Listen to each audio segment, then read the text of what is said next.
आणि या ठिकाणी कालपासून आंदोलनाचं या ठिकाणी पोलीस प्रशासनाकडून देखील सहकार्य, वाहतूक कोणत्या प्रकारची खोळंबीत होणार नाही, तसेच कोणत्याही प्रकारचं या ठिकाणी रस्त्यावरील वाहतूक थांबणार नाही यासाठी पोलीस प्रशासन रस्त्याची वाहतूक सुरू ठेवते आणि माध्यमांचे प्रतिनिधी या ठिकाणी विद्यार्थ्यांशी संपर्क साधत आहेत।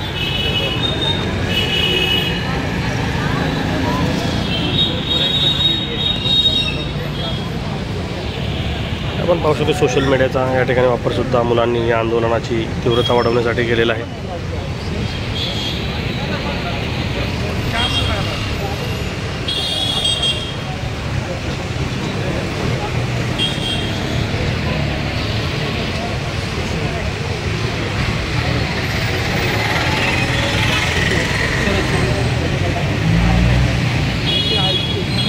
आणि एकंदरीत आंदोलनाला सर्व स्तरातून या ठिकाणी पाठिंबा मिळतो।